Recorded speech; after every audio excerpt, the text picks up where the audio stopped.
Tapi karena mereka memframe, jadi ketika saya menjelaskan dipotong iklan, ketika saya bicara dipotong sama si Aiman Anji, saya bilang Anji. Mengalami kendala, oke. Nah, mulai normal lagi. Ya, masih kendala? Kendala apa? Kak, gede? Ya, udah mulai ngeblur. Serius? What the fuck? See? Ketika Anda mencoba mencari informasi alternatif atau mencoba untuk tidak ketakutan, Anda akan dipojokkan dengan stigma Anda tuh seorang agama radikal. Saya nggak bilang nama agamanya ya. Intinya pokoknya kamu tuh ini radikal. Ini.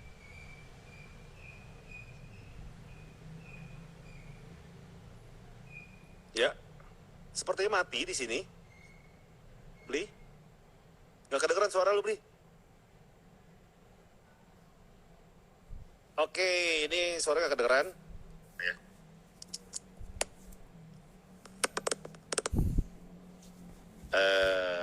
Ya, nggak ada suaranya di sini.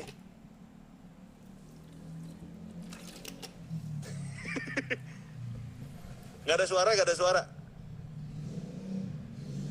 Nggak ada suara semuanya. Satu, suara dua, suara tiga kayak. Ada. Gitu, ada suara tiga. Jadi dibagi acapella core namanya. Dan kami acapella core sedang rehat. Rehat saya semua. Rehat. Masa rehab sih? Rehat dong, rehat. Kalau rehab narkoba. Ya kan emang. Enggak. Saya narkobanya cuma kue sagon doang. Kue sagon, iya. Saya sniff kue sagon. Far. Apa? Kita kan udah lama kenal ini. Iya. Kamu ngomongnya kamu nggak apa-apa ngomong lo gue kok, santai aja. Biar lebih Iya. ngalir. Kasihan lo. Aku ngerasa kamu tuh dari tadi kayak agak susah mengartikulasikan isi kepalamu karena ada itu. Iya. Jadi gini, mungkin semua orang pada ngeh ya kalau misalnya Jering ini pernah ngomong kalau gini, gue tuh udah lama kenal sama Jering. Jadi gue ngobrol sama teman-teman di YouTube juga nih Jering ya, yang nanti kita upload gitu. Oke. Jadi banyak yang bilang kalau misalnya ke originalan dari seseorang itu patut dijaga, bener gak? Nah, kalau gue udah kenal lama sama Jering, setiap ngomong gue ngomong gue lu, Jeringnya ngomong saya kamu gitu kan, dan itu sangat tidak apa-apa ya. It's okay, selama kamu udah kenal gitu. Tapi kalau bener, itu agak aneh sih. Ya. Karena lu pernah bilang gini di Twitter atau di Instagram, gue lupa ya. Karena kalau misalnya lu nggak terlalu di live connector nggak salah ya, klub YouTube gitu ya.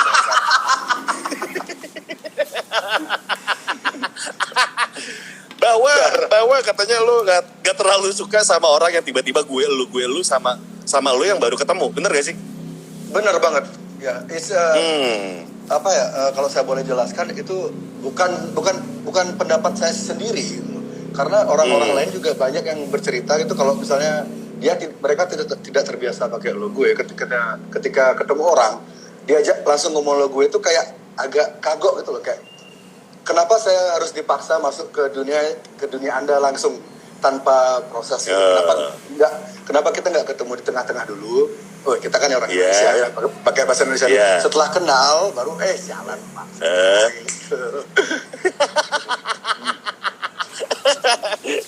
Iya sih.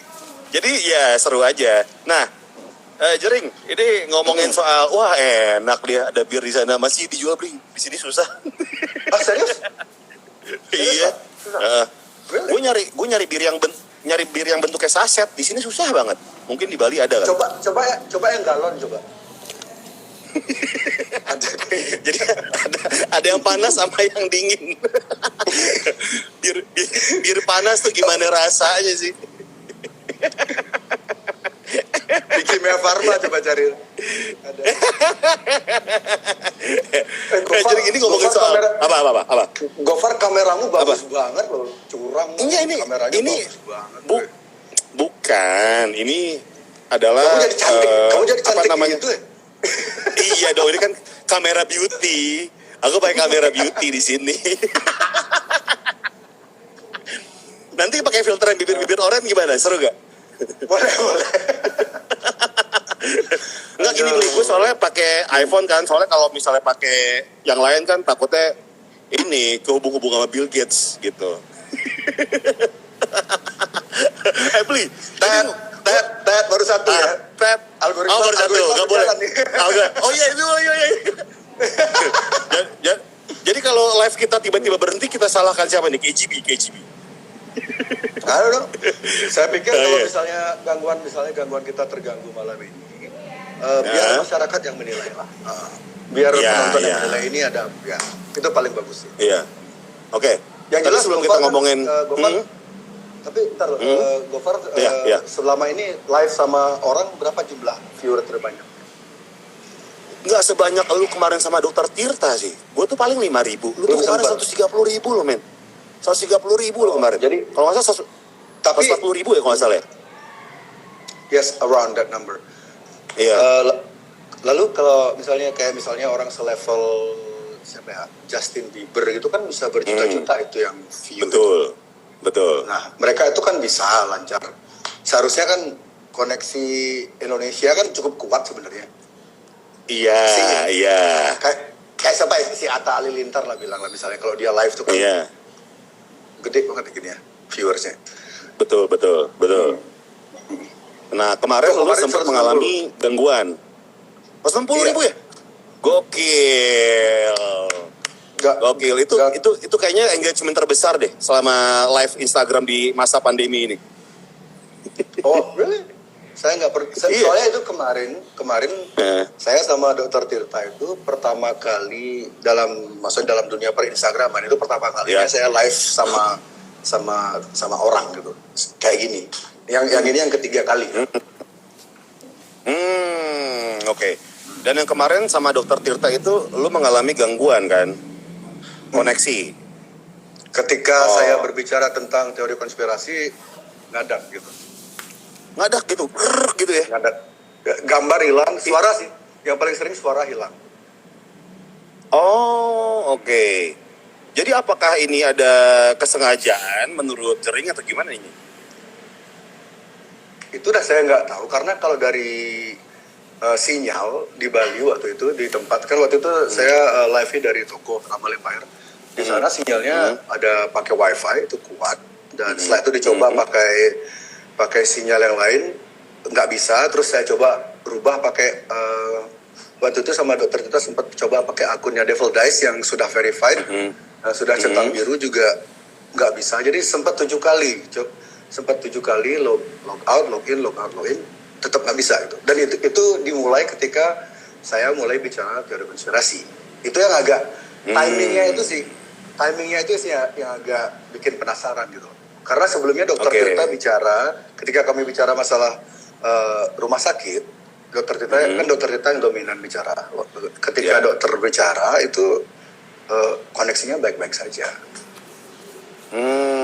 Pas giliran lu nih, kok tiba-tiba ngadat gitu ya jaringannya gitu. Iya. Dan Wifi nggak masalah? Nggak masalah. Kemarin, kapan tuh mas? 3 hari yang lalu ya? 3 hari yang lalu, saya sempat live Instagram juga sama M-Block Space. Yang diwakili sama Mas Jacob, tapi Mas Jacob, mereka pakai akunnya M-Block Space. Jadi kami waktu itu berbicara tentang musik dan membicarakan sedikit mengenang tentang almarhum Glenn. Ketika saya mengucapkan kata konspirasi, demokrasi, itu langsung kacau. Padahal yang waktu itu yang nonton cuman 10.000 maksimal. Waktu itu yang nonton cuma 10.000 maksimal. Karena ketika saya mulai ngucapin kata-kata demokrasi, Bill Gates, global elite itu langsung gangguan. Saya cepat coba berapa kali dengan M-Block Space. Akhirnya saya sepakat untuk saya nggak akan ada beberapa kata yang akan tidak saya gunakan dan akhirnya bisa lancar. Tapi waktu itu karena saking seringnya ngadat, akhirnya yang nonton cuma 2.000 orang. Tunggu deh, kalau toh emang apa namanya, ada teknologi yang secanggih itu ya, nih misalnya nih ya, Jering ya. Ada teknologi kan, kalau misal di Instagram kan, di Twitter itu kan ada fitur mute word gitu kan. Jadi ada beberapa kata kalau kita mute, mereka nggak muncul dengan sendirinya gitu kan. Betul. Nah, ketika ada teknologi yang bisa memute word ketika lagi live gini, lu yakin ada nggak sih teknologi itu? Kalau gini ya Far ya, zaman sekarang kita mikir teknologi ini kan teknologi yang kita kenal ini adalah teknologi yang diperkenalkan saja. Jadi ada banyak banget teknologi yang belum diperkenalkan ke masyarakat luas. Itu menjadi rahasia komputer, rahasia intelijen kayak gitu. Dan saya yakin itu ada karena contoh kasusnya Perang Dunia Kedua lah. Itu kan mesin-mesin senjata-senjata kimia kayak gitu itu sudah ada zaman dulu, tapi tidak dipublish. Jadi jika mesin pembaca algoritma yang seperti Gofar bilang tadi itu, apakah itu mungkin? Saya rasa very possible. Nah, waktu itu sempat mengalami yang namanya gangguan ketika live sama Dr. Tirta. Tapi sekali lagi wifi itu nggak masalah kan? Kemarin. Nggak masalah. Jadi kayak aman-aman aja. Listrik nggak mati, Bli? Listrik nggak mati? PLN lagi masalah tuh sekarang. Kalau mati berarti ada nyalain air tuh, ngejegrek. Ada yang nyetrika. Ada yang nyalain microwave. Ngejegrek. Oke. Bli, ini sebelum kita ngomongin yang lain, gue pengen nanya sebenarnya sih. Pengen nanya cara lu survive di Bali gitu kan. Band udah stop manggung gitu kan, untuk sementara. Terus penjualan yang namanya restoran, Twice gitu kan, atau Twice bar gitu sama baju gitu kan, Rumble pasti menurun, gue pun menurun gitu. Pasti. Nah, ya yang lu lakukan nih untuk, kan lu harus bertahan hidup nih ya, untuk sehari-hari gitu. Apakah lu punya usaha lain atau memang ada tips and trick nih untuk bisa survive? Nah ini mungkin agak menarik karena setelah pandemi ini saya yang sebelumnya mungkin banyak yang mikir ekonomi oke lah, masih stabil segala macam kan. Terus saya kan baru nikah. Istri saya jarak usia kan agak jauh, 18 tahun, jadi muda. Mungkin jadi ya Indonesia kan kita tahu, orang langsung mikir ini jadi ini seperti kayak istilah Jakartanya gadun lah, kayak gitu ya. Kamu kan sering, Gofar kan sering dituduh gadun. Padahal mah enggak, cuma ramah aja sama orang-orang. Orang-orang tertentu. Kita cuma memberi space dan ruang aja untuk orang-orang tertentu gitu. Oke, dituduh gadun. Iya kan, jadi persepsi gadun itu sekarang saya bisa bantah 100%, mungkin 1000%. Karena kenapa? Justru ketika saya tidak bisa manggung, pendapatan dari bar kosong, dari toko juga karena jam operasional sekarang sangat terbatas, itu ya bisa dibilang minus lah, karena sampai sekarang semua usaha-usaha yang saya punya itu saya sebisa mungkin bertahan, tidak ada PHK. Jadi totally tidak ada PHK, semua staff masih digaji, dan meskipun kalau misalnya contohnya Twice Bar kan total tutup tuh, tapi staff masih digaji. Kalau toko-toko baju itu masih buka cuma sampai jam 7 malam, itu juga masih digaji. Wong hostel, ada hostel di Nusa Lembongan itu totally close sudah hampir 2 bulan, itu tetap kami kasih tunjangan staffnya. Jadi saya berusaha sebisa mungkin untuk tidak ada PHK. Kalau untuk saya pribadi, ini kan untuk bisnis kan udah pakai kas semua itu, udah pakai betul. Perusahaan. Kalau saya pribadi survive sekarang dari istri. Dari istri. Oh, oke. Jadi from gadun from sugar daddy. Ini jadi I'm sugar not baby. joking. Jadi sugar baby. Iya, I'm not joking. Aku nggak bercanda. Serius ini. Serius loh. 100% legit. Jadi sekarang istri saya jadi gini loh, istri saya tuh sekarang lagi rezekinya lagi banyak banget. Jadi dia tuh tiap hari ada aja dia kan seleb ya, Ya. quote selebgram gitu sih. Iya. Ya, meskipun Dia saya bikin kurang jamu terlalu- juga kalau nggak salah ya. Ya dia ada bisnis jamu jamu Nah. medis. Tapi dia mostly her money pendapatan istri saya itu kebanyakan dari endorsement kan. Dan Oke. dan belakangan ini rezekinya dia tuh sejak pandemi ini. Jadi itulah semesta tuh kayak bekerja secara aneh kadang-kadang. Ketika saya tidak ada pemasukan, istri yang banjir pemasukan gitu. So ya sekarang saya jadi peliharaan istri. Apa namanya? Simpenan jadi simpenan. Kalau simpenan kan nggak legal. Ini kan legal. Oh iya. Jadi apa ya? Jadi bapak rumah tangga? Nggak, bapak rumah tangga juga dua-duanya juga di rumah kan? Iya. Kami di rumah juga ya gitu. Jadi setiap hari tuh ya kerjaan istri. Jadi istri saya kan totally work from home. Jadi dia tuh review produk, bergaya-gaya sampai kami bikin studio di rumah segala macam. Oke. Dan ya saya paling bantu di rumah tuh kalau barang endorsementnya dia datang saya ngambilin kayak gitu dah. Oke. Wow, ini ya kerjasama yang baik gitu ya. Bagus. Oh very, it's good, almost too good to be true. Jadi dia bahkan istri saya sering kali bilang kayak gini kan. Dia kan panggil saya papa gitu. Papa nggak usah kerja dah seumur hidup papa. Mama yang tanggung papa nggak apa-apa deh gitu.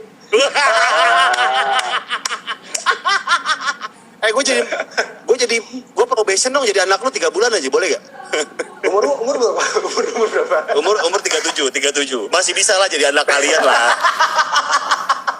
Probation 3 bulan aja dulu coba. Probation. Kita pakai sistem ini ya, adoption from home ya. Iya, bener. Jadi gue tetap di rumah gue, tapi gue kasih duit aja sama kalian. Pakai cryptocurrency. Iya, Bitcoin. Nah, Ya, berarti jadi itu survive-nya. berarti anggap balasan lo di Instagram bahwa gue nggak perlu kerja, istri gue udah kaya, itu bener berarti ya? Amin ya. Gue kira tuh bercanda tau gak lo? Iya, saya tahu orang pasti mikir itu bercanda, but ya life is weird. Kadang-kadang hidup itu aneh dan situasi pandemi ini kan situasi nggak sopan. Kalau ganja sopan, itu ganja kan? Bukan ganja. Halo BNN. Bukan. Halo BNN. Halo KGB, BKKBN. BKKBN. Jadi gini pandemi ini Varian. Iya. Pandemi ini kan kayak apa bisa bilang kayak fase spesial, extreme situation gitu kan. Kita mungkin generasi kita akan mengalami ini cuma sekali 100 tahun maybe, you know. So anything apapun tuh bisa terjadi di situasi kayak gini, yang dulunya anak band yang bisa menafkahi istri dengan bangga, dengan gaya segala macam menterek, sekarang jadi tugas beli galon terus ngambil paketan. Wah, beli nih ya. Tapi kalau boleh saran, kan istri kan lagi bikin konten gitu kan. Coba sesekali collab sama istri mungkin membahas make up. Jadi jering kayak misalnya, guys, aku pakai ini loh guys gitu. Ini buat alisku, buat mukaku jadi glowing gitu. Kayaknya seru deh kalau kolaborasi. Ya gak sih? Oke. Pengumuman buat semua. Iya. Saya sudah nggak sama Body Shop lagi. Oh, udah enggak. Jadi Danila bisa lebih lega. Lu di endorse Danila nggak curang banget gitu kan? Lucky bastard. Tapi kita pernah ngomong ini kan. Lu ketemu sama Nora juga ketika di Body Shop kan? Iya, untuk pertama kali ketemu secara physically di Body Shop. Bli, ini kita belum ngomongin Bli ya. Lu ketemunya gimana sih? Pas lagi milih produk, tiba-tiba tangan terus nempel. Kamu, namanya siapa? Kok kita sama sih di Body Shop? Gitu gak sih? Atau gimana? Itu nggak pertama kali ketemuan tuh udah janjian. Jadi pertama tuh kamu ya. Wah, selama ini kan kita sering parno tuh, Far. Kita kan sering banget di zaman apa di era filter face, kamu aja kelihatan cantik banget loh Bu Farmi di kameranya. Oh iyalah, iya. Saya pakai filter ini apa lampu-lampu glowing gitu loh. Nah, jadi waktu itu aku pikir kan ekspektasi itu di foto kan cantik banget itu istriku. Jadi pas mau ketemu tuh ekspektasi saya udah nggak tinggi banget gitu loh. Ah ini paling kayak apa gitu, filter segala macam. Ternyata pas ketemu ya, nggak jauh beda. Oke nih. Sesuai dengan yang diiklankan gitu. Ini kan lu lagi kayak diomongin dan banyak dikenal sama orang sekarang ini soal teori konspirasi gitu kan. Ya. Ketika di rumah lu sama istri membicarakan hal itu nggak sih? Misal kayak gini. Oh sangat. Oh sangat. Misalnya kayak lagi dinner berdua romantis, ada lilin dengan wine dan gelas kristal 2 gitu kan di perapian. Terus tiba-tiba lu ngomong kayak sayang, mama, ngomongnya mama ya? Mama aku pengen ngomong sesuatu gitu. Apa papa? Aku bisikin ya. Iya, pas lagi dibisikin, sayang, kamu tau nggak? Bill Gates penyebab semua ini. Enggak gitu. Enggak. Ilustrasinya bagus sih, cuman percakapan yang terjadi ya seperti itu. Cuman ilustrasinya kami lagi makan nasi jinggo, nasi kamu tahu nasi jinggo kan? Nasi kucing. Tahu kan? Pakai nasi kucing ya. Ya, istri saya tuh Jawa banget. Jadi dia tuh nggak suka makanan barat, dia nggak suka makanan yang asing-asing itu nggak suka. Dia tuh sukanya pecel, lalapan, ya Indonesia banget. Jadi kalau kami ngobrol masalah konspirasi ini, ya paling lagi itulah pas lagi makan pecel, pas lagi makan rujak, dia suka banget sama rujak. Dan kekuatan terbesar saya ini yang mungkin jarang orang tahu gitu ya. Kekuatan terbesar saya untuk berani membicarakan masalah ini secara konsisten itu istri saya sendiri. Karena dia sangat percaya, bukan karena dia saya pengaruhi atau karena saya doktrin. Tapi sebelum kami berdua ketemu, istri saya juga percaya dengan yang namanya global elite seperti itu. Jadi ketika polemik teori konspirasi ini terjadi, ketika orang mulai ya istilahnya membuli saya tentang teori konspirasi saya ini, justru istri saya yang paling kuat memberi support moral ya. Jadi dia selalu bilang, kamu yang kamu lakukan itu udah benar kok. Keep fighting. Pokoknya jangan sampai nyerah. Soalnya, tapi ini bukan berarti istri saya itu. Ini nggak berarti istri saya itu selalu dukung saya. Di konteks di beberapa masalah di luar teori konspirasi ini, kalau dia nggak suka, kalau dia nggak setuju, dia akan fight juga. Kami sering adu argumen. Dia kan orangnya keras juga. Jadi, tapi di masalah teori konspirasi ini kami satu suara.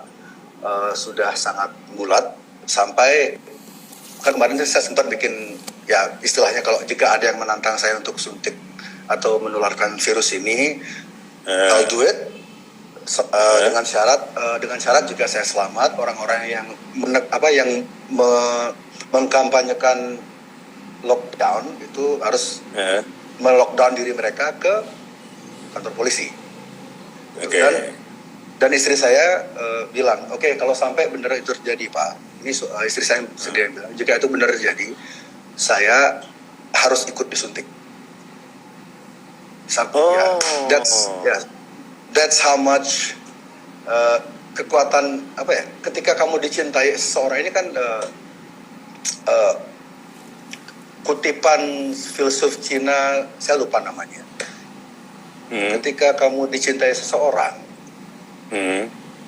itu akan memberimu kekuatan yang luar biasa gitu.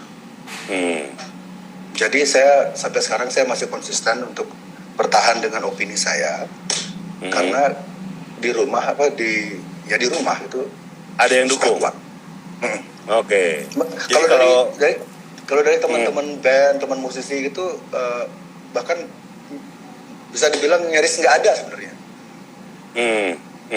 Tapi istri yang mendukung, akhirnya saya juga percaya kalau apa yang saya lakukan ini benar, dan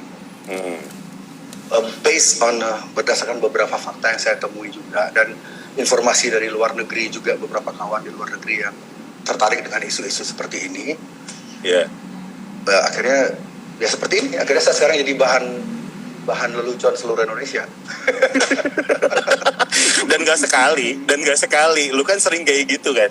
Betul. Sering, iya. Sering banget. Berarti, tapi ada satu tweetnya Nora yang bilang bahwa dia nggak setuju ketika lu ngomong kalau misalnya lu mau ngebungkam, ada orang yang pengen ngebungkam lo, itu harus dibunuh, lu harus bunuh gue. Nora nggak setuju kan? Iya. Sempat nggak setuju karena ya namanya perempuan, dia tuh nggak suka dengan kata-kata bunuh itu, karena insting perempuan ketika melihat kata bunuh itu kan kayak is a bit too extreme. Jadi dihapus sama dia, Nora yang hapus, karena istri saya punya akses ke Instagram saya. Oh, tahu passwordnya? Bukan tahu passwordnya, dia yang bikin passwordnya. Oh, nggak bisa DM aneh-aneh dong orang-orang ya? Nggak pengen. Coba kau pikir ya, di mana ini Pak pikir logika di mana dari istri yang usia 25, saya 43, yang menghidupi kamu untuk saat ini dan untuk jangka panjang ke depan, yang masih setia masakin kamu tiap malam, tiap pagi kamu dibikinin sarapan, bikinin makan malam, itu tetap dia lakukan. Dan tugasmu cuma beli galon sama ngambil paketan dia dari paketan endorsement dia. Di mana ada ketemu cewek kayak gitu lagi gitu kan? Ya, belum nemu sih gue. Iya.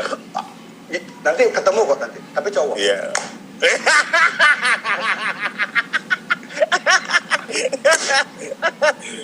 Berarti udah nggak mau bangor-bangor dong ya sekarang ya. Udah satu aja lah ya. Udah nggak ada. Kan udah menikah juga. Ya, saya semuanya jadi tiap hari itu merasa sangat beruntung. Oke. Soal statement yang tadi Jering bilang kalau misalnya lu disuntik gitu kan, Nora juga pengen disuntik juga gitu kan. Itu maksudnya karena euforia, cinta-cintaan atau memang udah fully support Cibli sikap kayak gitu? Satu. Karena berdasarkan semua data yang saya dapatkan, yang saya kumpulkan, hasil riset saya setiap hari berjam-jam nyari informasi dari seluruh dunia, saya sangat percaya, sangat yakin jika virus ini tidak seberbahaya yang diberitakan oleh media-media mainstream di Indonesia. Jadi saya sangat yakin saya akan selamat meskipun disuntik. Jika benar yang disuntik itu virus ini ya, COVID ini ya. Oke. Nah, ini kan ya, lu sama Tirta udah ngomongin soal ini kan, bahwa kalian sepakat bahwa virus ini memang ada. Ada. Yang jadi concern lu adalah kenapa dibikin bahaya gitu kan? Seakan-akan ini bahaya banget. Ya, yang concern terbesar saya itu adalah saya tidak bisa melihat orang ditakut-takuti sedemikian rupa, jadi depresi, ada yang sampai bunuh diri, ada yang nggak sakit jadi sakit, rumah sakit yang seharusnya bisa menangani pasien secara baik-baik akhirnya menjadi penuh karena banyak orang panik. Itu yang saya nggak bisa kalau dibilang apakah kehidupan kamu terganggu dengan adanya virus ini, kalau saya pribadi saya nyaman, saya masih nyaman gitu. I have a good life. Saya cuman nggak akan pengaruhi saya secara personal. Saya masih bisa bahagia gitu. Tapi saya nggak bisa lihat teman-teman saya yang di PHK. Mereka kerja mereka kerja belasan tahun di hotel-hotel besar, di PHK begitu saja tanpa alasan, tidak diberi pesangon, dan nggak cuma 10 orang, itu terjadi banyak banget di Bali. Di Bali sudah ada banyak kasus bunuh diri. Orang udah buntu, nggak bisa survive, nggak bisa, dia nggak punya teman hidup, tidak ada diajak berbagi, akhirnya gantung diri. Itu sudah lebih dari 2 orang.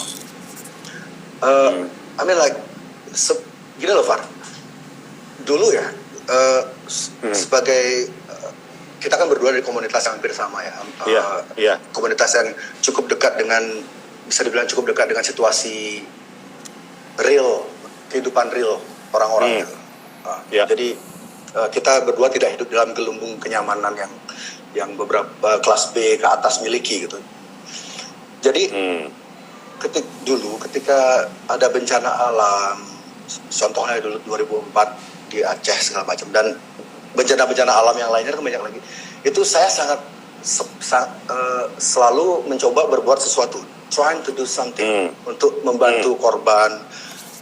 Ketika bom Bali juga berusaha sebisa mungkin bikin konser amal sebanyak mungkin, bikin kegiatan apapun itu untuk kemanusiaan, jadi relawan di rumah sakit ketika bom Bali. Kenapa? Karena bencana alam itu kan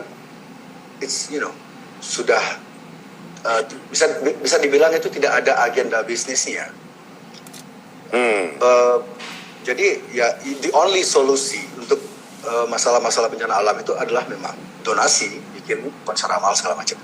Yang COVID ini yang menjadi spesial karena saya yakin banget ini skema ini is pure business gitu. Ini murni bisnis. Jadi saya nggak mau ngikut alur mereka. Gitu. Yang diharapkan sekarang kan yang diharapkan sekarang oleh publik, oleh pejabat gitu, oleh otoritas adalah rakyat saling bantu-membantu kan. Itu kan yang selalu ditekankan, yang mampu membantu yang kurang mampu segala macam. Yang pertanyaan terbesarnya kan sampai kapan Indonesia ini bisa terus saling membantu, karena kan yang kelas A kelas B ini nggak akan selamanya bisa berdonasi, ya kan. Suatu saat kelas A kelas B ini mereka punya orang tua, mereka punya saudara yang sakit, mereka harus memprioritaskan keluarga mereka dong. Ya. Jadi inilah gimana caranya motong agar kita tuh tidak dimasukkan gelembung, tidak dimasukkan skema mereka ini, di mana kita diajak bersama-sama untuk saling bantu-membantu hingga kita semua kompak menjadi miskin. Oke, tunggu Bli. Ketika memang virus ini tidak seberbahaya itu. Tapi kenyataannya kan di rumah sakit banyak yang bilang kesaksian dari para pekerja medis yang sudah bersusah payah untuk menyembuhkan pasien atau kewalahan menerima pasien, bahkan banyak mereka yang menjadi korban gitu kan. Iya. Lu masih beranggapan itu belum berbahaya atau gimana? Berbahaya. Yang tidak pernah dibicarakan oleh media mainstream adalah kenapa banyak orang bisa tiba-tiba merasa sakit. Kenapa tiba-tiba banyak orang berbondong-bondong ke rumah sakit, kan itu yang jarang diungkap. Dan satu lagi yang jarang diungkap oleh media massa adalah psikosomatik. Psikosomatik itu adalah ketika kamu, ini teknik yang dilakukan oleh Nazi Jerman dulu. Nazi Jerman itu, ya, jadi mereka melakukan metode seperti ini. Sebuah kebohongan, ketika kamu ulangi terus-menerus, berkali-kali, setiap hari, konsisten, maka jadi sebuah kebenaran baru. Maka ia akan membentuk persepsi. Jadi gini loh, ketika Anda bisa mengendalikan informasi, which is media massa ya, ketika Anda bisa mengendalikan informasi, mengendalikan sirkulasi informasi, Anda bisa mendesain sebuah persepsi. Ketika Anda bisa mendesain sebuah persepsi, Anda bisa menciptakan sebuah realita. So, skema COVID ini persis seperti itu. Jadi, orang-orang dibikin panik. Orang-orang yang tidak merasa sakit, kan tidak semua orang mentalnya kuat. Setuju nggak? Pada akhirnya imunnya turun gitu ya? Exactly. Coba deh, kalian search Dr. Bruce Lipton. Dia seorang ahli imun. Dia punya penjelasan yang sangat-sangat bagus tentang bagaimana rasa takut itu adalah penyebab faktor terbesar kenapa banyak orang meninggal karena COVID ini. Karena ketakutan itu membuat imun kita tuh kayak lenyap gitu loh. Kalau kita sudah ketakutan, kita akan lebih cepat mati gitu. Intinya seperti itu. Jadi kenapa virus ini ada, benar. Yang membuat virus ini berbahaya bukan virusnya, menurut saya. bukan virusnya. Hmm. Tapi modifikasinya, virus ini sudah dimodifikasi dengan apa? Dengan fake news, dengan berita-berita palsu. Saya nggak akan nyebut channel beritanya karena terakhir kali saya sebut channel-channel berita yang sering Langsung nge-lag. Iya, langsung nge-lag. Parah sih. Jadi saya ingin ini menjadi lebih lama percakapan kita. Jadi dan orang tuh sangat sering menyepelekan stres. Padahal sebenarnya stres ini penyebab kematian yang paling sering disepelekan. Karena stres itu bisa kayak jantung, lambung gitu kan, segala macam. Everything comes from, kan gini, kan banyak yang bilang kekuatan terbesar manusia tuh, kalau kamu cari di buku-buku filosofi, di buku-buku ilmu pengetahuan, kekuatan pikiran tuh yang di tubuh manusia ini, kekuatan pikiran itu yang paling kuat.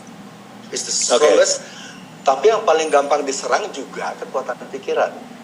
Cara nyerang kekuatan pikiran itu pakai menebar ketakutan ya, dengan menebar ketakutan itu tadi. Gue setuju banget sih soal yang namanya pikiran tuh ketika lagi nggak oke gitu kan, lagi stres, itu penyakit bisa banyak yang datang gitu kan. Jadi poinnya di sini, lu setuju gak bahwa COVID ini berbahaya atau tidak berbahaya? Seperti yang Elon Musk katakan 2 hari yang lalu. Soal anak ya, XAE Xavier. Bukan. Oh bukan, Elon Musk itu kemarin 2 hari yang lalu di Joe Rogan yang mirip Deddy Corbuzier itu.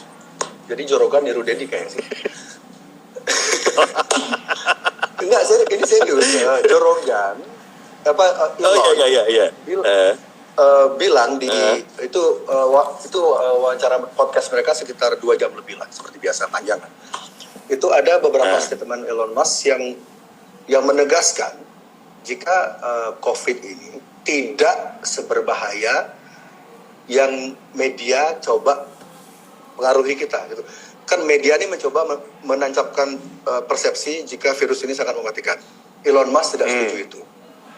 Dan bukan cuma sekali ngomong seperti itu. Jika Anda mengikuti Elon Musk di Twitter, dia sangat mendukung agar lockdown segera dicabut, agar rakyat segera dikembalikan kemerdekaannya, agar dia tuh sering memberi informasi tentang rumah sakit itu tidak sepanik yang digambarkan di media-media mainstream kebanyakan. Situasi rumah sakit itu tidak seramai itu. Di Amerika justru banyak banget rumah sakit yang dokter-dokternya itu sampai nggak ada kerjaan gitu. Jika Anda nggak percaya silakan cek Twitternya Elon Musk. Elon Musk kan bukan orang bodoh. Jadi selama ini saya sering banget diserang oleh orang-orang yang mungkin yang punya titel, punya gelar. Mereka pikir argumen saya tuh kayak ngawur. Dan memang ada beberapa argumen saya tuh kepleset atau salah nyebutin narasumber, salah nyebutin data. But go check Elon Musk Twitter, try to coba argue sama dia, coba bully Elon Musk. Saya nge-tweet ngajak orang untuk ayolah kita kembali normal, virus ini tidak seberbahaya yang diberitakan. Akun saya tuh baru bikin Twitter nih, baru 2 hari langsung lenyap. Elon Musk ngomong hal yang sama di Twitternya dia. Give people their freedom back. Gak ada yang nyiapin akun Twitternya, anjing. Cuman gara-gara Elon Musk punya roket, bangsat. Tapi Blik, kalau misalnya Twitter kan ya kita ngomongin mungkin ada kesengajaan untuk gituan ya, tapi untuk di ban gitu kan. Mungkin ada pihak-pihak tertentu yang tidak mau nih. Oke. Jatuh. Belum bisa beli AirPod. Gimana? Tapi gini, kalau Twitter itu kan ketika banyak orang yang report dalam waktu yang bersamaan, itu kan otomatis kan di-ban gitu kan, di-suspend gitu kan. Mungkin banyak orang yang report kali ya. Pasti. Lalu orang-orang itu kenapa mereka tidak report Elon Musk? Karena Elon Musk lebih berbahaya. Akun saya followersnya waktu itu cuma 20 ribu. Baru bikin akun 1 hari, followersnya 20 ribu, cuma bertahan 1,5 hari, hilang. Elon Musk followersnya jutaan loh. Dia bikin statement yang pesannya sama dengan statement saya. Kok nggak ada yang nge-report sih? Karena dia nggak tatoan. Karena dia apa, mualaf. Enggak. Bukan beli. Bukan beli. Satu-satunya alasan adalah karena Elon Musk itu tidak pernah ngomong gini. DM emailmu sat gitu. Nggak pernah beli. Dia nggak bisa bahasa Indonesia.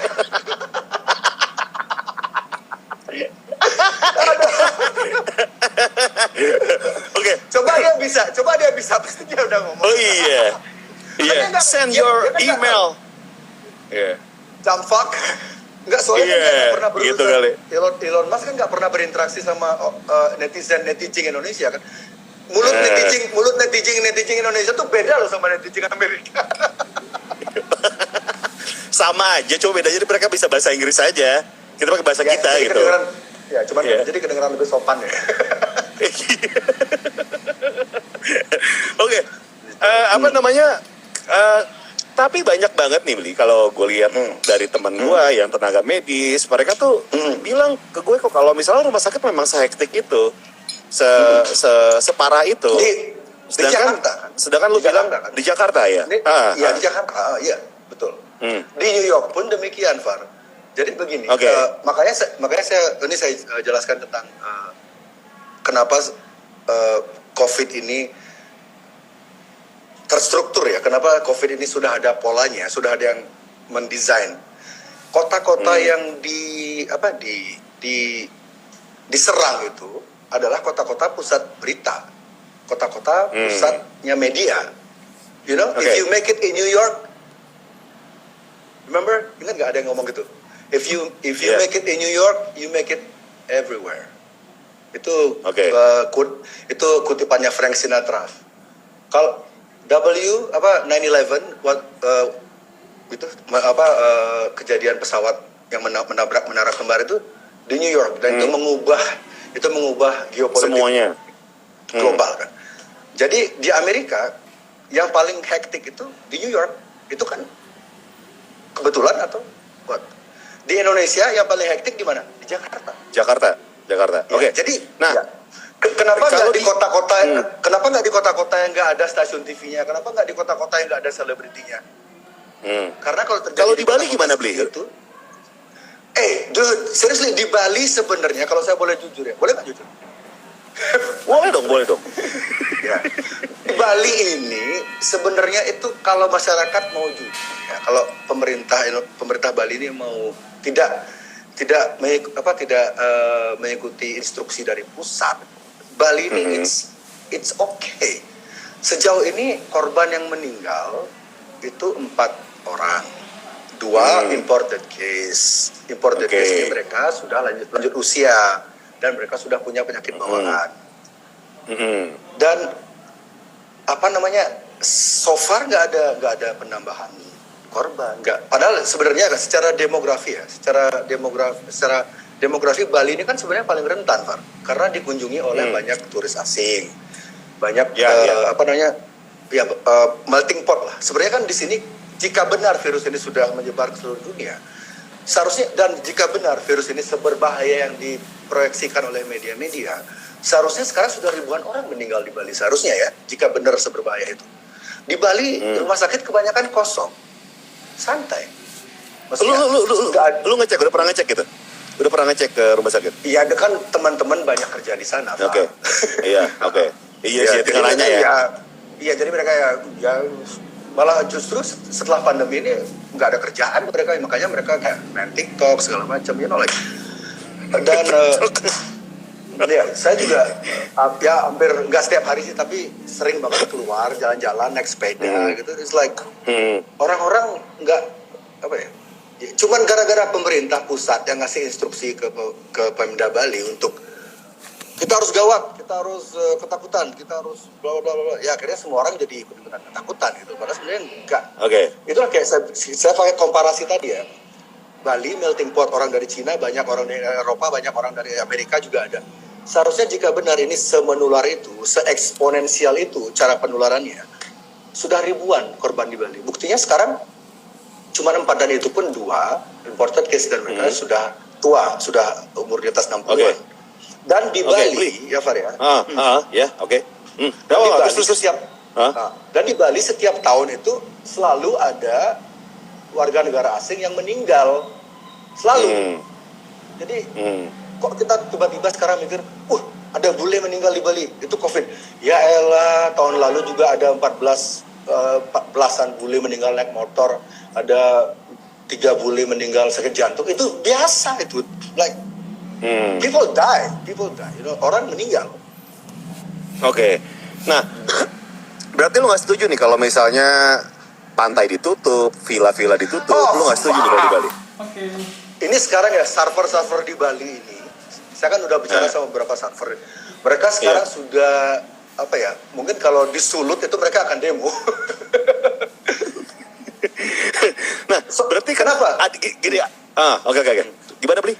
Kenapa? Karena pemerintah nggak adil. Orang yang olahraga bersepeda diperbolehkan, orang yang jogging diperbolehkan, orang main futsal, orang main bulu tangkis boleh, olahraga yang lain itu boleh. Gym masih buka, server dikasih. Mereka mau surfing di kolam renang, gimana dong solusinya?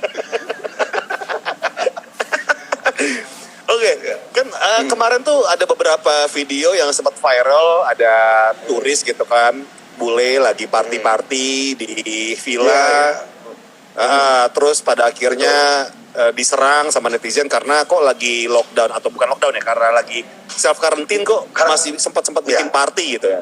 Menurut lo gimana? Saya tidak bisa menyalahkan warga negara turis-turis itu 100%. Karena begini,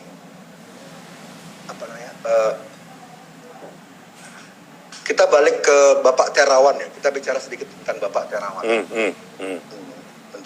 Menteri Kesehatan kita. Di awal-awal Februari ya kan beliau seringkali bikin statement yang intinya itu virus ini tidak berbahaya, virus ini akan sembuh dengan sendirinya, nggak usah pakai masker, nggak perlu kecuali kalau sakit. Dan banyak statement beliau tuh yang sepertinya meremehkan kasus ini, virus ini. Kemudian mainstream media, ini kembali lagi ke mainstream media. Mainstream media itu dengan ya kita semua tahu ya, jika sebuah headline berita itu tidak seksi gitu, tidak kontrovertif, ya itu tidak menarik, tidak mengundang clickbait kan. Mulailah statement Pak Terawan ini ditwist gitu, jadi yang yang seharusnya menenangkan jadinya seolah-olah kesannya itu meremehkan atau seolah-olah menyesatkan orang-orang. Akhirnya panik karena media massa juga mulai memberitakan, ini ada korban di sini, ini ada korban di sini, ini ada korban di sini. Itu berbarengan gitu loh, korban. Akhirnya Pak Terawan ini disuruh diam kan akhirnya. Padahal sebenarnya menurut saya Pak Terawan itu orang militer kan, beliau orang militer, dan saya yakin beliau tahu skema ini di ring 1 Jokowi itu. Saya yakin menteri-menterinya tahu apa yang sebenarnya terjadi. Makanya sampai kemarin Menteri Pariwisata Wisnu Tama kan sempat bilang juga Juni-Juli akan kembali normal. Menteri selevel menteri bicara bikin statement seperti itu kan tidak mungkin sembarangan. Itu pasti sudah ada pertimbangan panjang sebelumnya, sudah ada percakapan yang panjang lah gitu. Jadi kasus bule itu, yang bule-bule party itu, saya nggak bisa nyalain mereka 100%, karena bisa jadi virus ini, bukan bisa jadi, seperti yang saya percaya 100%, virus ini tidak seberbahaya yang diberitakan oleh mainstream media. Karena pemilik mainstream media ini, pemilik mainstream media, kekuatan di belakang mainstream media ini adalah orang-orang yang punya kepentingan di big pharma, di bisnis farmasi. If you follow the money ya, in every game, dalam semua permainan, mikro, makro, just follow the money. Ini skema COVID ini, siapa yang paling diuntungkan? Just follow the money. Akhirnya kamu akan tiba di titik vaksin. Dan Bill Gates berkali-kali bilang vaksin ini adalah final solution, solusi terakhir. solusi terakhir. Orang dengan magnitud, dengan pengaruh, orang dengan pengaruh ya sebesar Bill Gates itu, dan dia bukan orang yang bodoh, mengatakan bikin statement final solution itu kan berarti dia tuh yakin banget orang tidak akan ada solusi lain, cuman dia. Jadi monopolinya udah ketahuan. Vaksin adalah jawabannya. Satu-satunya jawaban. Oke. Final solution kan satu-satunya jawaban berarti. Ya. Nah, berarti kalau memang lu bilang tidak seberbahaya itu, lu bukan ada sempat ini ya beli ya, sama Nora bagi-bagi hand sanitizer Masker. di jalan ya? Ya, Masker sempat ya. dan hand sanitizer. Itu karena saya membantu Iya. teman. Oh. Tapi kalau misalnya Jadi nggak seberbahaya itu kan kayak nggak perlu hand sanitizer dan masker. Iya, cuman kan kalau Atau ketika gimana? saya membagi, ya, jadi pertimbangannya waktu itu teman ngajak, bro bantuin bagi-bagi ini dong. Kalau saya nggak pakai masker, bagi-bagi itu orang akan kabur. Karena ngelihat muka lo atau gimana? Keduanya. Percampuran kedua itu yang Oh iya. ya kan secara kita kan ceritanya lagi ngasih orang masker, ngasih orang pembersih tangan. Sementara kalau kita nggak pakai masker itu kan orang jadi nggak percaya. Dan itu pun murni saya lakukan karena bantu teman aja. Jadi dia punya dia ingin berdonasi gitu, ya udah saya bantu. Nothing. Kalau di Bali lu kemana-mana nggak pakai masker gitu? Naik sepeda atau jalan gitu? Apa turtleneck? Pakai turtleneck? Oh di sini. Gue kira pakai turtleneck. Di sini kan kalau Iya. terus kalau ngelihat petugas itu naikin dikit. Tapi Bang, ini serius loh. Ini serius. Apa? Kamu harus searching ya. Tapi kawan-kawan, kalau saya boleh saranin, jangan kalau nyari pakai mesin search engine, pakai mesin pencari itu jangan pakai yang biasa kita gunakan. Jangan pakai yang inisialnya G itu. Iya. Karena mesin pencari yang inisialnya G itu Diganti siapa? algoritmanya Baris sudah ya? diatur sedemikian rupa untuk Baris. mensupport skema Baris. ini berhasil. Jadi ketika kamu mencari Iya. ketika kamu mencari informasi misalnya terlalu sering memakai masker itu justru akan mempercepat orang sakit, itu ada beberapa dokter yang punya riset seperti itu. Dua dokter perempuan, saya lupa namanya. Tapi kalau kamu cari itu di Google nggak akan ketemu. Tapi kalau kamu cari itu di informasi itu di mesin search engine yang lain selain Google, itu bisa kamu cari informasinya. Jadi sebenarnya orang pakai masker itu kalau kelamaan ya, terlalu lama dan terlalu sering, itu justru akan memperendah imunmu karena pernafasanmu itu tidak normal. You don't breathe, kamu tidak bernafas sebagaimana biasanya. Dan yang kedua, yang lebih penting lagi, yang saya pelajari selama ini dari semua data, orang-orang pakai masker itu akan secara psikologik kamu akan itu mengunci, memakai masker itu ya, itu mengunci persepsimu tentang seberapa bahayanya virus ini, gitu loh. Semakin kamu pakai masker, kamu tersugesti untuk percaya jika virus ini bahaya, dan imunmu, seperti yang saya bilang sebelumnya, persepsimu menciptakan realitamu. Ketika semua orang memiliki persepsi yang sama, realita itu akan terjadi. Kekuatan pikiran itu luar biasa soalnya. Metafisika itu, quantum fisik itu ilmunya. Itu bisa cari Dr. Bruce Lipton. Bruce Lipton itu beliau mencerahkan banget, dan beliau Dr. Bruce Lipton itu tidak pernah diberi panggung di media-media mainstream Indonesia ataupun di luar negeri. Ya. Bukannya lebih bagus ya beli ya? Sekarang kan orang-orang jadi lebih aware soal kebersihan gitu kan, dari kebersihan tangan, cuci tangan segala macam, bahkan memakai masker. Kalau ngomongin soal masker kan, gimana beli? Di agama Islam kan dari dulu diajarkan cuci tangan segala macam. Ya. Nah terus ketika keluar rumah kan banyak polutan nih, Ketika pakai masker kan kalau toh memang COVID itu menurut lo nggak berbahaya, kan juga membantu kita menjaga kesehatan kan dari polutan-polutan yang ada gitu. Betul. Menurut data di Wuhan ya, di Wuhan, jika usiamu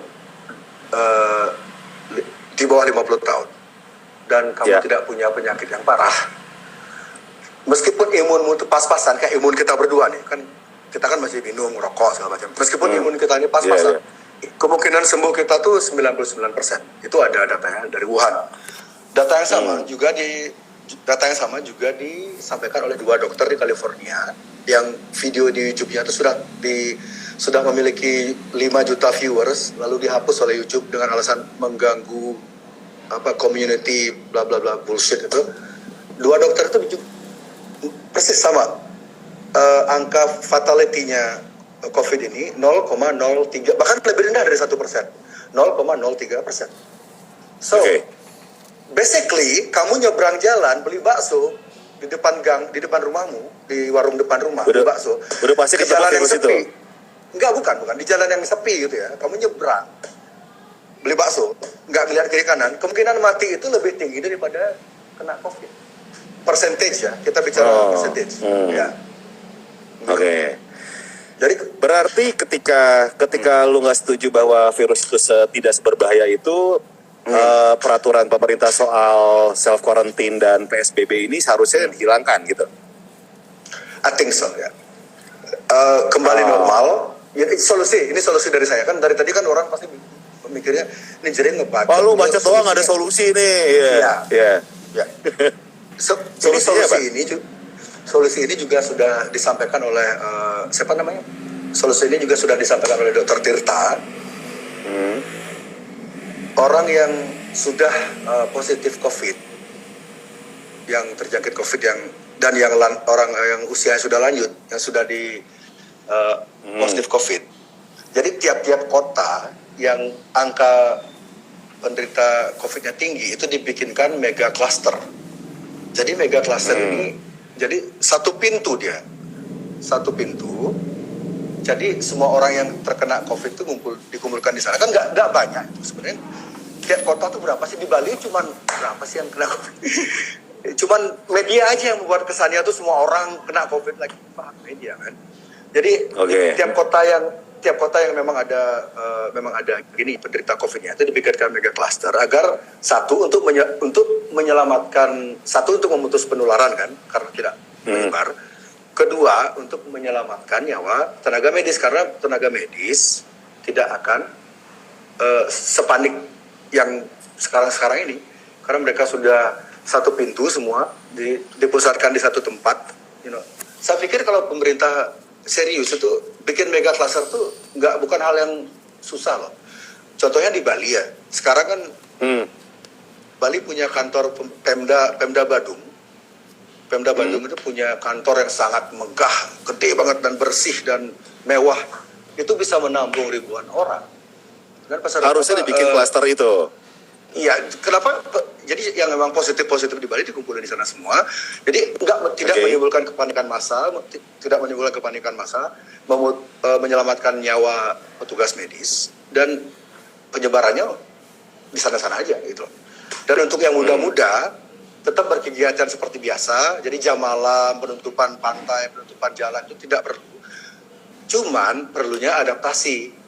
Ya seperti yang Mas Gofar bilang tadi lah, pakai masker, cuci tangan. Ya itu kan untuk orang Indonesia yang suka makan nggak pakai sendok garpu gitu kan bagus tuh cuci tangan itu kamu nggak diare kan.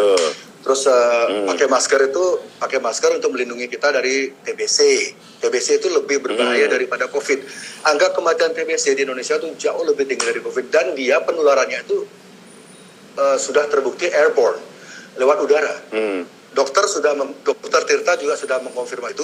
Dokter-dokter lain juga banyak yang memberikan informasi seperti itu. Jadi TBC ini jauh lebih fatal sebenarnya daripada COVID dan jika sekarang kamu memang ingin menjaga kesehatanmu, pakai masker tuh sebenarnya kamu tuh melindungi dirimu tuh bukan dari COVID tapi dari TBC.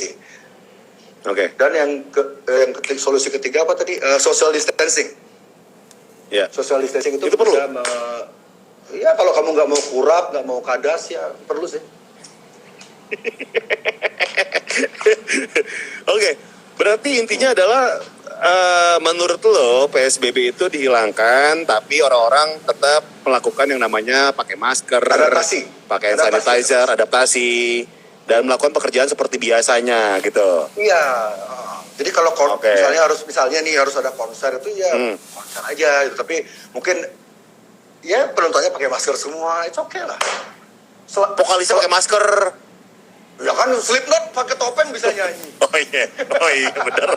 Bener juga. Gak ngaruh juga ya. Atau masker bagusan, dari ya? jaring lagi. Iya malah bagusan. Jadi gue ngelihat Twitternya Alit ya. Alit tuh ngomong kayak, kenapa ketika lo menyuarakan soal Bali tolak reklamasi itu jarang dapat spotlight gitu kan? Tapi ketika lo menyuarakan teori konspirasi, lo dapat spotlight dari diwawancara TV segala macam. Yang pada akhirnya yang ditakutkan oleh Alit kalau nggak salah gue baca ya, apakah ini penggiringan biar lo dikatain halu? Yang pada akhirnya ketika lu mau kampanye apapun, mau Bali tolak reklamasi kayak apapun itu dianggap kayak sesuatu yang halu aja. Iya. Ini analisa si Alit Sidlisius itu 100% benar. Dan ini adalah sebuah penerapan metode Operation Mockingbird. Kalian bisa search, ini namanya Operation Mockingbird. Operation Mockingbird itu adalah taktik atau strategi membuat orang kehilangan kredibilitasnya. Jadi saya ketika menerima tawaran dari Kompas kemarin itu, saya memang dikondisikan untuk dijebak dan saya kurang ngeh gitu. Karena saya membuat keputusannya buru-buru, keputusan itu saya ambil like last minute gitu, ambil aja deh. Akhirnya saya kurang siap dengan data saya, meskipun apa yang saya ucapkan di sesi Aiman Kompas itu tidak ada yang salah menurut saya berdasarkan data yang saya punya. Tapi karena mereka memframe, jadi ketika saya menjelaskan dipotong iklan, ketika saya bicara dipotong sama si Aiman Anji, saya bilang Anji. Anji penyanyi. Oh Anji, iya. Iya. Oh, jadi Anji. ketika saya bicara dipotong bener. terus sama dia, ketika dokter yang lagi narasumber lagi satunya bicara tidak pernah dipotong sama si Aiman. Jadi di Kompas itu saya emosi ngobrolnya. Ketika mau jelasin dipotong iklan, makanya artikulasi saya tidak bagus waktu itu dan saya di sana kecolongan. Dan mereka berhasil mempraktekkan strategi Operation Mockingbird namanya. Jadi Mockingbird dan mengolok-olok itu loh. Iya, kayak membuat lu malu jadinya ya. Iya gitu. Dan itu cukup berhasil. Tapi dari misalnya yang nonton tuh let's say 1 juta orang yang nonton ya. Ya. Bilanglah 70%-nya menganggap saya orang halu. 30% ini yang mereka sebelumnya tidak mengerti apa-apa, mungkin mereka tidak terlalu paham tentang teori konspirasi. 30% ini akhirnya mereka akan mencoba cari tahu, mencoba belajar, dan akhirnya akan ada lebih banyak orang lagi yang percaya. Karena saya yakin banget semakin banyak orang yang percaya akan konspirasi ini. Mengalami kendala, oke. Nah, mulai normal lagi. Ya, masih kendala? Kendala apa? Kak, gede? Ya, udah mulai ngeblur. Serius? What the fuck? See? Listriknya mati kali. Enggak, hidup. Oh, bener. Hidup. Paketnya habis. Anjing, ini pakai wifi. Aku nanti. What the fuck? Tapi suaranya masih agak jelas sih. Masih agak jelas. Okay. Saya lanjutin aja ya ngomong. Iya. Gara-gara tadi bilang inisial G itu anjing. Kalau mau tahu siapa Fauci yang sebenarnya itu cari www.plandemicmovie.com. Itu di sana mengupas siapa Fauci sebenarnya. Dan jika Anda ingin tahu siapa Tedros, kepala WHO sekarang, itu juga punya rekam jejak yang sangat kotor. Dan kalian tidak akan bisa cari informasi itu di mesin pencari yang selama ini kita pakai. Jadi pakailah mesin pencari yang lain. Di sana kalian akan bisa mencari semua berita tanpa filter. Jadi algoritmanya tidak difilter. Jadi di sana pertempurannya fair gitu loh. Pertempuran informasinya fair. Dan kamu bikin keputusan sendiri. You make your own decision. Jadi jangan mau disetir sama narasi tunggal WHO ini, jangan. Jangan mau disetir sama narasi tunggal mainstream ini, jangan. Kita harus cari informasi dari semua sisi. Because kita semua tahu media ini dikuasai oleh kekuatan yang itu aja, dan kekuatan yang itu aja mereka punya investasi besar-besaran di farmasi. kalau kamu mengikuti pola skema COVID ini kan solusi satu-satunya tuh adalah vaksin, farmasi. Iya. Jadi mainstream media tentu saja bos-bos mainstream media yang berpengaruh mendukung vaksin. Oke. Bli, lu pernah dites COVID gak sih? Belum. Belum. Oke. Kemarin gue sempat dites COVID kan. Soalnya ada waktu ada mau endoskopi memasukkan sesuatu di dalam mulut gitu kan. Selang gitu kan harus ada yang namanya tes COVID dan scan toraks segala macam dan ya alhamdulillah sih negatif ya. Nggak ada tanda-tanda Pakai soal swab. COVID. Swab ya. Enggak, ini di scan torak, CT scan torak sama darah segala Oke. macam. Oke. Ya. Nah, di situ kan berarti lu belum pernah tes COVID dan karena emang lu nggak percaya itu gitu. Saya percaya COVID itu ada, cuman saya belum dites. Ya. Oke. Nah, terus Bli, ini ngomongin soal yang namanya konspirasi gitu kan. Masih ngomongin soal konspirasi. Bukannya lu sempet bilang ya bahwa ada beberapa konspirasi yang lumayan diserang sama netizen ini soal climate change. Betul. Perubahan iklim. Katanya lu bilang itulah konspirasi. Gini, Oh. ini perlu saya perjelas di sini ya. Ini kesempatan saya meluruskan. Kita semua itu kan percakapan itu terjadi di Twitter. Ya. Ketika itu saya sedang berdebat tentang masalah COVID gitu.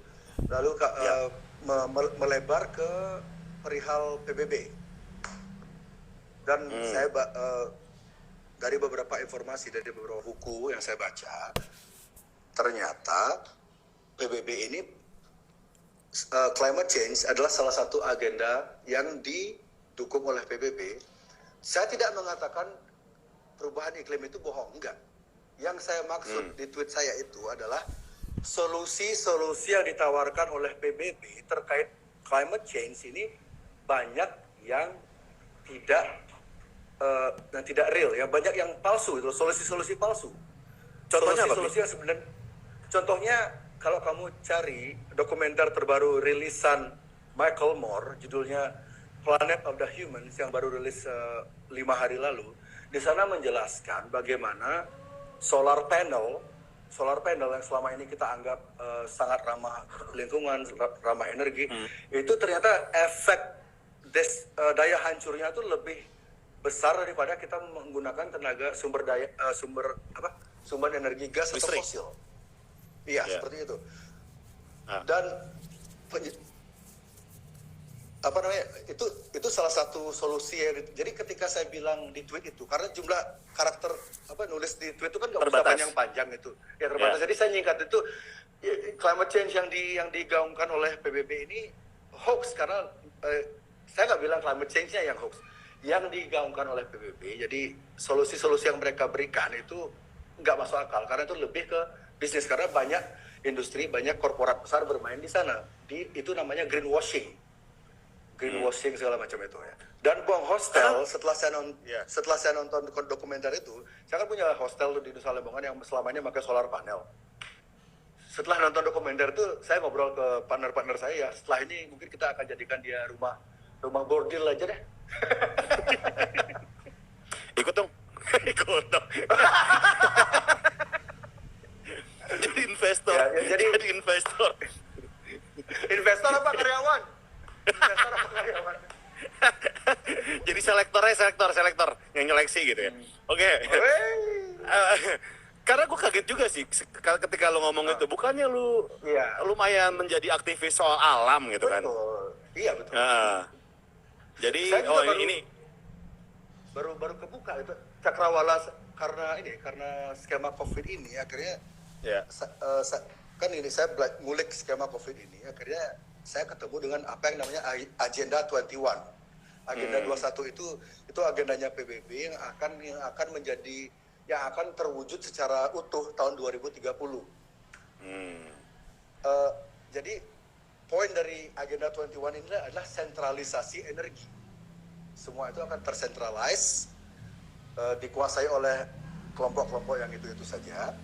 Dan itu tidak banyak orang yang tahu, dan diperkuat lagi oleh dokumenternya Michael Moore. Michael Moore kan dia punya credibility yang ya cukup bagus lah ya sebagai Ya. sebuah sebagai ya bisa dibilang Michael Moore tuh mungkin sedikit kayak Dandi Laksononya Amerika lah gitu. Mungkin ya. Jadi diperkuat oleh dokumenternya Michael Moore, akhirnya saya berkeyakinan jika memang PBB ini memang dibentuk bukan untuk kemakmuran seluruh anggotanya, tapi untuk melanggengkan monopoli kekuasaan elit yang membentuk PBB itu sendiri. Nah, ketika lu bilang bahwa dari beberapa konspirasi ini soal COVID, soal climate change itu memang ada kelompok di belakangnya, apakah soal yang namanya anti COVID, gue bilangnya apa ya, anti COVID ya? Apa sih? Kayak orang semacam lu yang tidak percaya COVID tidak terlalu berbahaya, apakah memang ada kelompok juga nih yang saling bertukar informasi untuk saling bertukar informasi pergerakannya, ya untuk si COVID ini? Apakah ada kelompok yang berkaitan antar negara? Untuk melawan, maksudnya? Iya, untuk melawan. Ya, untuk melawan si COVID ini, seperti yang kampanye-kampanye lo lakukan. Seperti yang kampanye saya lakukan. Itu Iya. di beberapa negara biasanya, kadang-kadang kita terjebak ya, sama framing media. Iya. Ketika kalau misalnya contohnya di Amerika, di Amerika jika Anda tidak mau ketakutan, jika Anda memilih untuk mencoba mencari informasi alternatif di luar informasi yang disajikan mainstream media, Anda akan dituduh sebagai seorang supporter Trump. Gitu. Di Indonesia, ketika Anda mencoba mencari informasi alternatif atau mencoba untuk tidak ketakutan, Anda akan dipojokkan dengan stigma Anda itu seorang agama radikal. Saya nggak bilang nama agamanya ya. Intinya pokoknya kamu tuh ini radikal.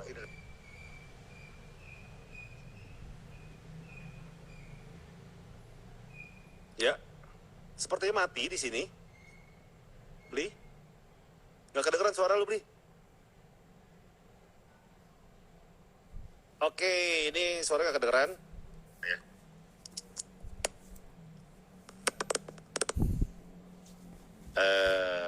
Ya, nggak ada suaranya di sini.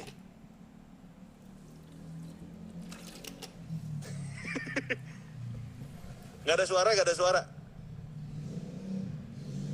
Nggak ada suara semuanya.